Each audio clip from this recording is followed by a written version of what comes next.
Mata-dureen kiyya revisiting the legacy of Emperor Menelik's empire ka jiru laal namninuu cuftunuu baruu kan barbaachisu empire wanni jiru Itoophiyaa keessatti 1974 kan dhiifame san dura empire jedhamuu ture ammoo institution isaa wanni dubbannu waan institution isaa imperial bureaucracy.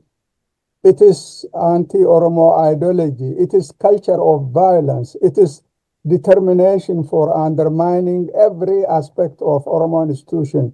Kanarrattiin dubbachuu barbaada jechuu barbaadeeti. San dura ummanni keenya ummata bilisummaan jiraachuu ture. Mootummaa isaanii qabaachuu turan sirna isaanii jala bulan liidaroota isaaniitiin. Afaan Oromoo har'aan tana tuffatamee Finfinnee keessatti dubbatamuun qabu jiru dur afaan mootummaa ture, afaan seeraa ture, afaan daldalaa ture. Namni keenya tana mata qabachuu barbaachisa jechuu barbaadeeti. Ummanni keenya ummata cabe ni moohaman wanni moohamaniifis waan dirree bahee jiru qawween qaban turan tokkummaan hin turre. Leadershipin jabaan ummata keenya mobilize godhuun turre tanaa jecha moohaman ammoo laal qabeenyuma ummata keenyaa kasaamameeni qawwees xiyyiitiis alaa galfatee Minilik ummata keenya cabsuu danda'e jechuu barbaadeeti. Namni seenaa barreessu namni Atsuma Goorgis jedhaniin maal jedhaseeti waan barreesse keessatti kabooda akka matsaafatti bahe mootonni Habashaa amata 400 Oromoo cabsuu dadhabaniiti Minilik cabsee jedha. Maaliif cabse? Tooftaa Oromoon balleessuuti baree jedha sani hojjarra oolche. Waan harka 100 dhugaati Oromoon cabsan jechuu barbaadeeti.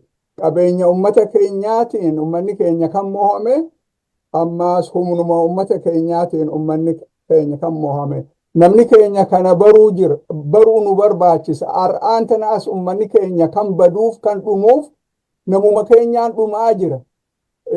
Nuti mootummaa Oromooti jedhanii warri ummata keenya balleessaa jiru. Nu bira dabranii ummata biraa, ummata Tigree, ummata Amaaraa warri balleessaa jiru.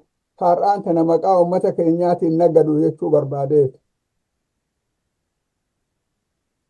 Akka Professor Tashaalee Xibabu jedhutti the Ethiopian Empire was the modern Ethiopian state established on the destruction of Oromo power.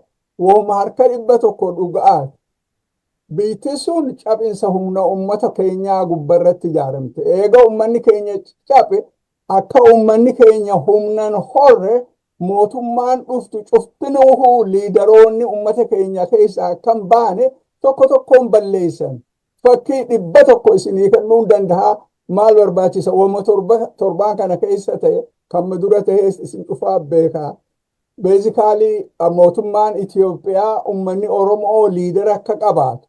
Nama isaanii malu, nama isaan dubbatee isaan quubsu, nama if dura qabuu danda'an akka jiraatun barbaadan. Nama liidaroonni co-opted ta'anii meeshaa ta'anii warra ummata keenyaan balleessu malee kabiraan jiru jechuu barbaadeeti. Namni kana baruu barbaachisa. Ummanni keenya eega cabee booda totally disarmed ta'an. Meeshaa lolaa waa takka illee qabachuu kan dandeenye keessaa hoo qawwee. Laala ummanni tokko addunyaa irratti tun seenaa addunyaati.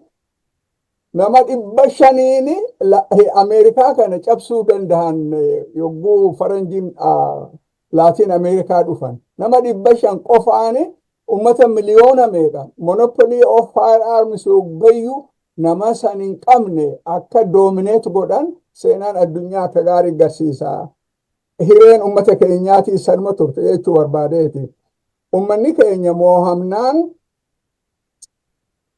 sovereignty ummata duraan bilisa ture, deliberately injee bilisa ture, ka ifin bulchuu ture, saniitu birmadummaa isaanii dhabanii, dachii dhabanii, biyya isaanii keessatti gabbaarii ta'anii, san bira dabranii laal ummanni keenya liidera kan qabaanne institution isaanii cuftinuuhu akka jiraachuu hin dandeenye akka Atsuma Goorgis akka jirutti 1900 minilik awaajiin sirni gadaa caffee asambilii jechuu kiyya akka waliin geenye awaajiin dabarsee jira. Kun Atsuma Goorgis nama yogguu san lubbuun jiru jechuu. Amatuma san keessatti akka Alaqaa Taayyeen jirutti warri abbaa muudaa ziyaaruuf eeba fudhachuuf deeman ummanni keenya dur pilgrimage godhuu turan akkuma islaamonni karaa Makkaa deemuu kiristaanni karaa Jerusalem deemutti isaanis bakka abbaa muudaan jiru dhaqanii eeba fudhatanii deebi'an. San akkan godhamne awaajiin dhoorkee jaa Alaqaa Taayyee Taayyee matsaafa seenaa tokko ka barreesse. Ka waan afaan Oromoo irra isin cufaa beekaa dubbachuu nan barbaachisu. Gabaabdutti maal jechuu barbaadeeti tana cufa onneen dubbadhuuf eega caban booda ummanni Itoophiyaa biyya san keessatti ummata cufaa gaditti tuffatamee namummaan isaa jibbamame karaa cufaan ummanii fi akka if jibbu akka ummata Oromooti ka godhame hin jiru.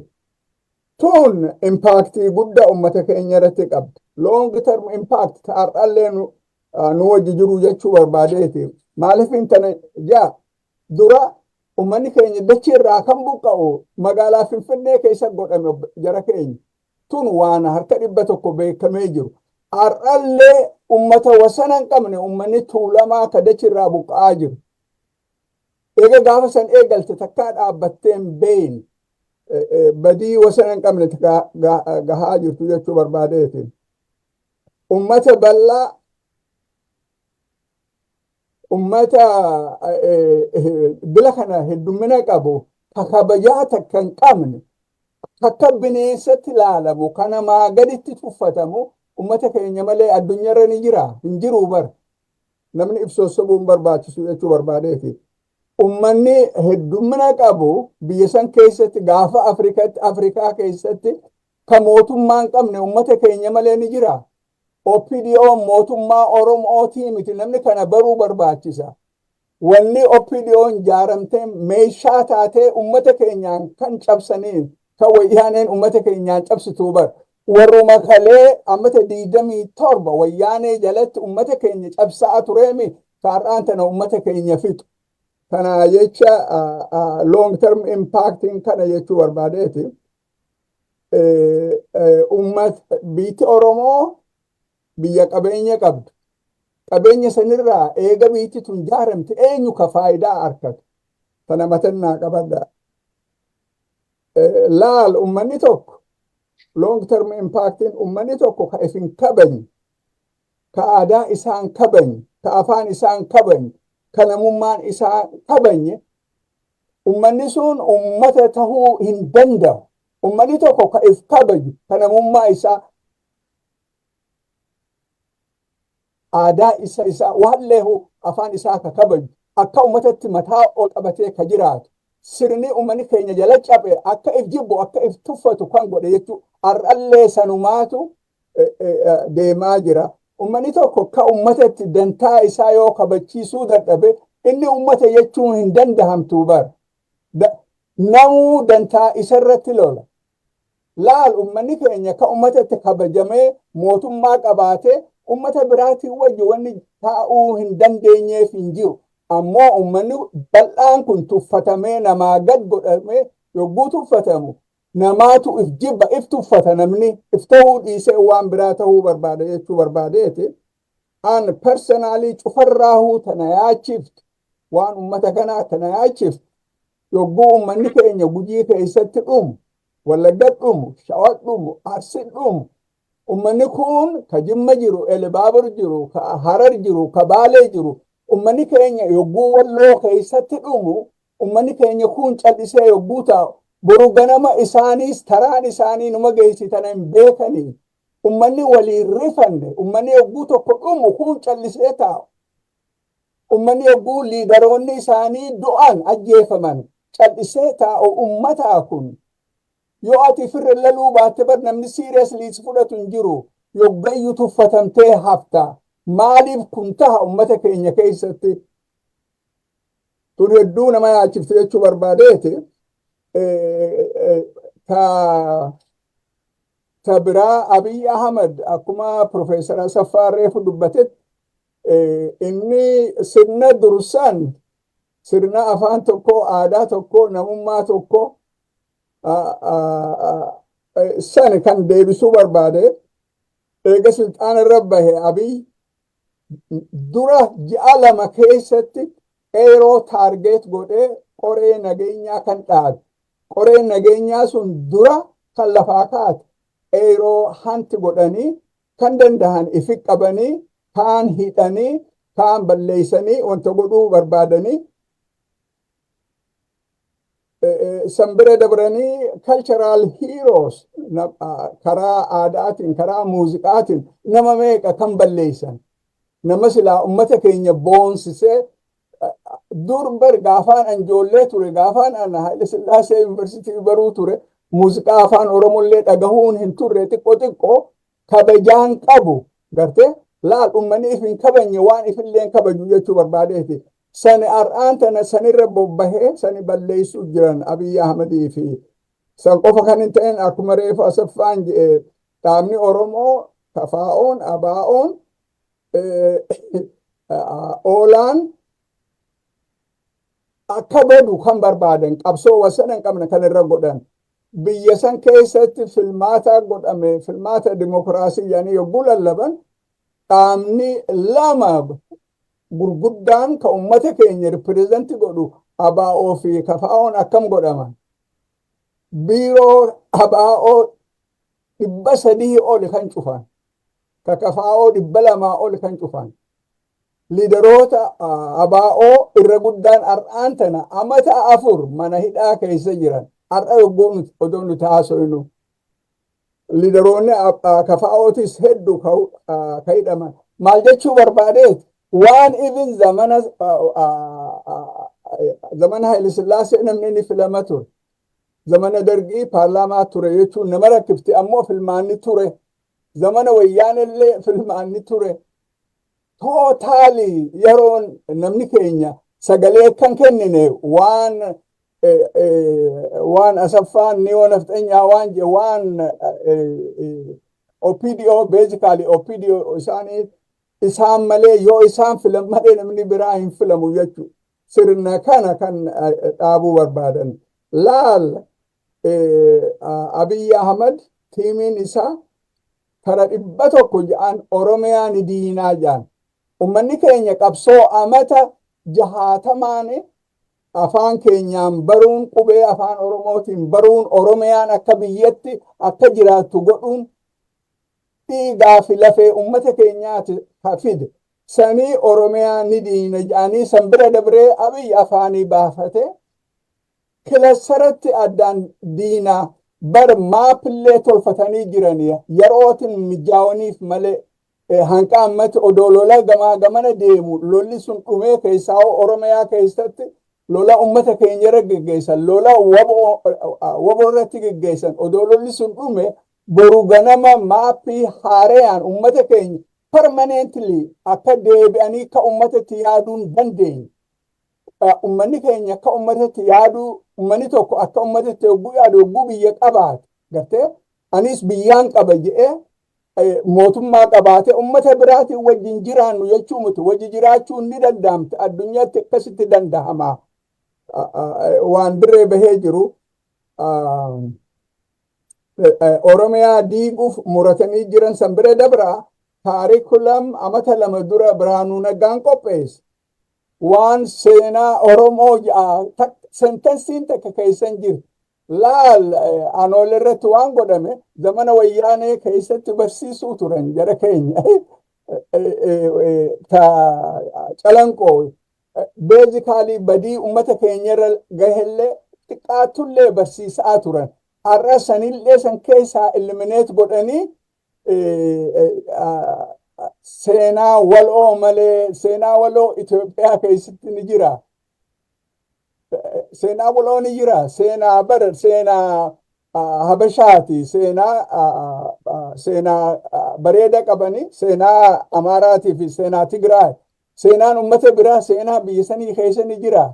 Beezikaalii odoo sammuu qabaatanii nama waliif finna odoo jedhanii waan yaadan taate seenaa uummata cufaahu karaa dandahamuun akka included ta'uu silaa kan godhamu ijoolleen high school keessatti kan baruu qabdu sanillee keessaa hambisan jechuu barbaadeeti. Tuffiin tanaa asii ni jirti. Waan kalee ta'e ilmi namaa seenaa wanni baruuf badii dabarte sanirraa badiin sun akkan deebine jechuu sanillee xaraganii akka generation amma jirtuu fi heegaree jirtu kan barree godhuu barbaadan jechuu barbaadeeti gabaabdutti. Laal Abiy Ahmed nama afaanii baafatee viidiyoo irratti biyya takka keessa jirra afaan takkaan dubbachuu qabna nama jedhe.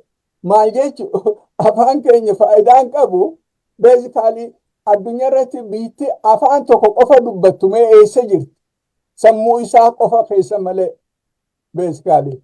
Afaan Oromoo isaa nama gadi nama yogguu Gujii dhaqu afaan Gujiitiin isin dubbadha Baadee dhaqu afaan Baadeeti. Maal jechuun akkuma warri nu cabse yaadutti afaan uummanni Oromoo uummata faffaca'aa afaan tokkollee waliin galanii afaan adda addaa qaban tayyatu. Sanikka haareetti deebisee kaasuu barbaade jechuu barbaadeeti. Tarraa boodaati Abiy eega silxaana irra bahe lola uummata keenya irra geggeessuu malee namtichi kun nama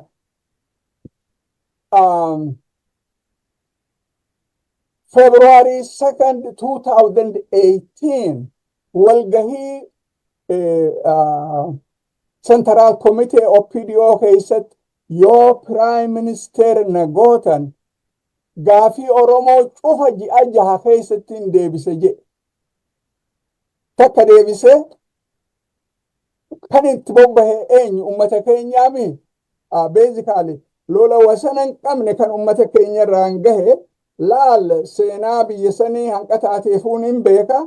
Mootummaan takkalleen Minilik irraa eegaltee hanqa mootummaa Wayyaaneetti amata jaha keessatti badii mootummaan Abiy Ahmed uummata keenya irraan geesse amata jaha qofa keessatti tokkolleen hin jiru. Waan harka 100 dhugaatiin isin hin jaa. Nama wasana hin qabne kan qaamatti ajjeefame waan haaraa mootummaan Abiy uummata keenya qofaa miti uummata Tigraay irrattis kan godhan nama lubbuun jiru ibiddaan gubanii nama manaa wajji ijoollee dubartii dhiira manaa wajji gubanii ajjeesuun zamana Abiy eegalamte. Zamana Minilik hin turre harka 100 isin hin jaa. Yeroo san loltuun lallabaniiti bahaa jedhanii nama himan namni ni baqata mana keessaa yaa'a. Amma immoo manatti nama cufanii kana Abiy ka fide waan dirree bahee jiru. Yogguun yaadadhe dhugumatti tahirriiba na dhoorkitu laal dubartiin takka ilmaan 7 qabdi. Ulfa ji'a 7 isin manaa wajji ilmaan isiitii wajji gubatti. Mootummaa tana mootummaa nama ijoollee dubartii ulfaa mana keessa gubdu warri mootummaa Oromooti jiru hanqam takka uummata keenya xiqqeessan. Namni Oromoo waan akkanaa kana godha. Kun diina Oromooti ijoollee fi dubartii ulfaa manaa wajji gubu. Diina Oromooti maqaa uummata keenyaa xureessuu warra barbaadu jechuu barbaadeeti. Uummata hedduu Oromiyaa keessatti ka buqqa'ee biyya keessa har'aan tana miliyoona 6 namni buqqa'ee kan jiru kana gubbarraan beela wasana hin qabne gamaa gamana jira. Beezikaalii beelaa fi rakkoo malee isaan badhaadhina haasawan badhaadhina isaaniiti haasawan hiyyummaa uummataati miti jechuu barbaadeeti. Cufarraahuu tana mayaachiftu uummanni tuulamaa amata 140 dura eegale dachirraa buqqa'uun har'aan tana daranuu itti fuftee jirti. wahuma lamaa fi sadiin isinii himuu barbaada. Ilaala har'aan tana irra guddaa namaa kanan beeku. Xiqqoo bulee haalli kun yoo jijjiiramuu baate waan as deemaati. United Arab Emirates dachii bal'oo Jimma keessatti, Elebaabor keessatti, naannoo Finfinnee keessatti abiyyi isaanii kennee jira. Even individuaalota laal Musaa Faqii namni tokko tokko isin keessaa beekuu dandeessanii nama Secretary of Union of African Union ka ture har'allee keessan jiru. Dachii bal'oo kennanii fi mana kennanii fi har'aan tana intala Oromoo fuudhee Finfinnee keessa jira jechuu barbaadeeti. Nama pirezidaantii Naayijeeriyaa ka duraa ka ture gaafa wayyaanee fi mootummaa walitti araaramne jedhan san ka gamaa gamana fiiguu ture san dachii bal'oo Baalee keessa kennaniif. Dachiin ummata keenya beezikaalii nama cufaaf hiramti jechuu. Ummata keenya hiyyoomsaniiti. Isaan qabeenya horanii wanta tahan jechuu barbaadeeti. Tarraa boodaati akkuma zamana Miniliksaan har'aan tana Abiyyi Ahmad ummata keenya ka jiruu gad ka du'ee ol godheeti akkuma Dr. Gammachuu Magarsaa Yoggayyuutti nama akkasitti jiraachisu sandaran heegaree isaanii dukkana godhee addaan facaasee bakka dur amata 60 dura ummanni keenya ture garte bakka sani nu deebisuu barbaada. Ummanni keenya tanatti yaadu barbaada. Mootummaan amma jirtu tun mishiniin isiin qabdu Oromiyaa diiguu ummata keenya balleessu ummanni keenya akka ummatatti jiraachuu kan dandeenye godhuuf talafaa kaate jechuu barbaadeeti. Waan dhageessaniif hedduu galatoomaa asumarratti hin dhaaba.